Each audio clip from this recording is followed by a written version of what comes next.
بسم اللہ الرحمن الرحیم۔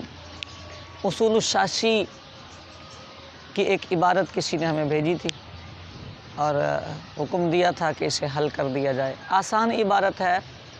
اصول الشاشی میں جہاں مطلق کا عنوان بیان کیا گیا تو صاحب کتاب نے یہ اصول بیان فرمایا کہ کتاب اللہ کے مطلق کو خبر واحد یا قیاس سے مقید نہیں کیا جا سکتا، یہ کتاب اللہ پر زیادتی ہے۔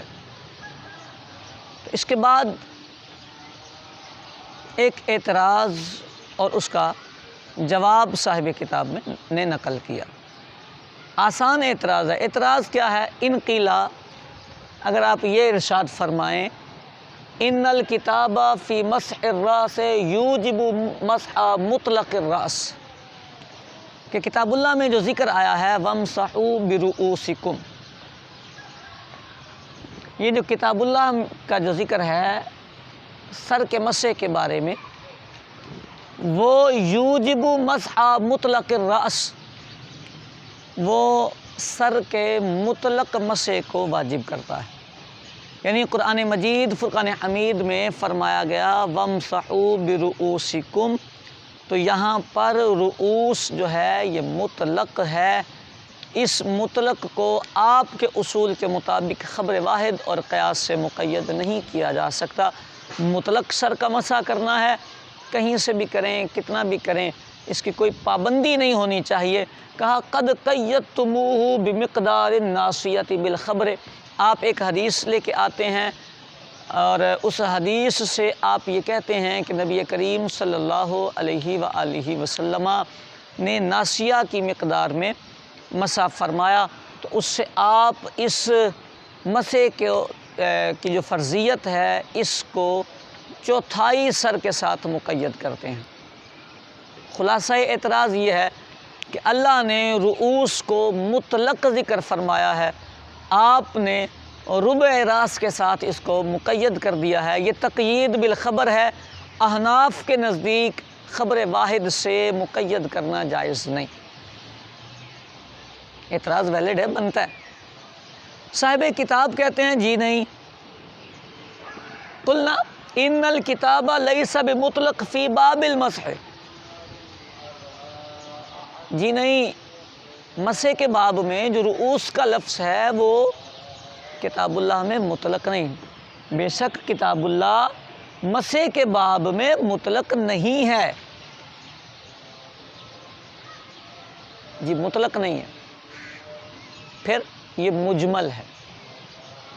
جی اس پہ دلیل کیا ہے کہ یہ مطلق نہیں؟ اس پر دلیل کیا ہے کہ یہ مطلق نہیں، مجمل ہے؟ کہتے ہیں مجمل اور مطلق میں فرق ہوتا ہے۔ مجمل کا بیان خبر واحد سے ہو سکتا ہے، چونکہ احناف کے نزدیک یہ آیت مبارکہ مسح کے عنوان پر مجمل ہے، تو خبر واحد نے اس کا بیان کر دیا، سو مجمل کو خبر واحد سے مبین کیا گیا، اس لیے چوتھائی سر کی اس میں قید آ گئی، مطلق نہیں۔ صاحب کتاب کہتے ہیں ہم دلیل بھی دیں گے آپ کو کہ یہ مطلق کیوں نہیں۔ بڑے آسان الفاظ میں فرمایا ان حکم المطلق ان یکون الآتی بأی فرد کان آتیا بالمامور بہ، فرماتے ہیں مطلق کا حکم یہ ہوتا ہے کہ اس کے کسی بھی فرد کو کرنے والا، مطلق کے کسی بھی فرد کا ارتکاب کرنے والا آتین بالمامور بہ، مامور بہ کو انجام دینے والا کہلاتا ہے۔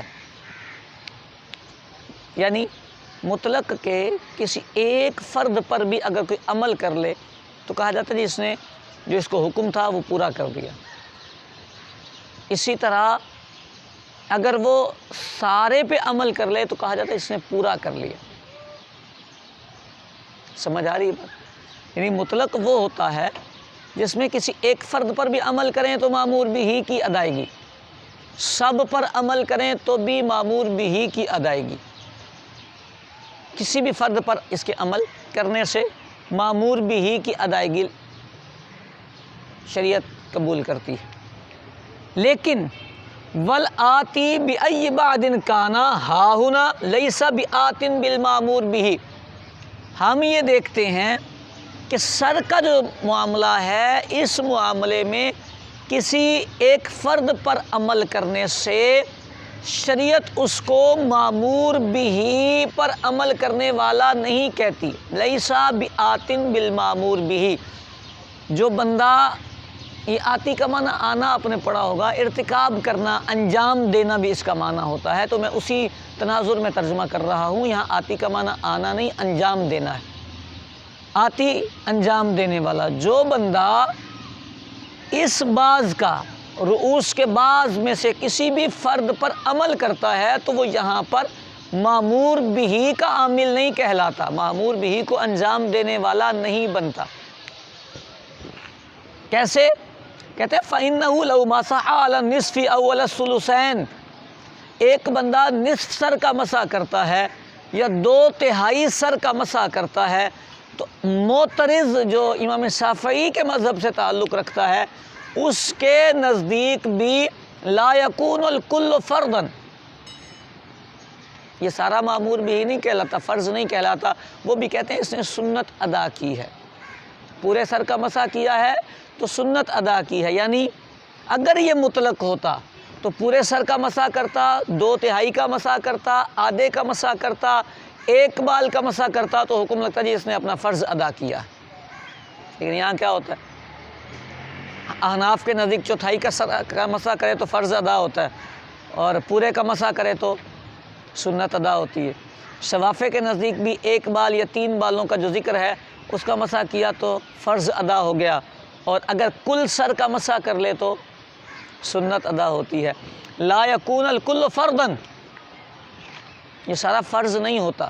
اس کا مطلب یہ کہ یہ مطلق نہیں ہے، رؤوس مجمل ہے۔ مجمل کا بیان خبر واحد سے کیا جا سکتا ہے، لیکن مطلق کو خبر واحد سے مقید نہیں کیا جا سکتا۔ صاحب کتاب کہتے ہیں وَبِهِ فارق المطلق المجمل۔ اسی تقریر سے آپ کو مجمل اور مطلق کا فرق بھی پتہ چل گیا ہوگا۔ مطلق مجمل سے فرق والا ہو گیا ہوگا، جدا ہو گیا ہوگا۔ امید ہے کہ یہ بات ہمیں سمجھ آ گئی ہوگی۔ یہ بڑے کام کا اصول ہے، اس کو یاد رکھنا چاہیے۔ مطلق اور مجمل میں فرق ہوتا ہے۔ یہاں صاحب کتاب نے اعتراض کا جواب یوں دیا ہے کہ یہاں لفظ رؤوس مطلق نہیں ہے، یہ مجمل ہے۔ اس کی دلیل یہ ہے کہ مطلق کو جب بھی عمل میں لایا جائے گا تو کہا جائے گا جی کام ہوا ہے، جتنا حکم تھا وہ ادا ہوا ہے۔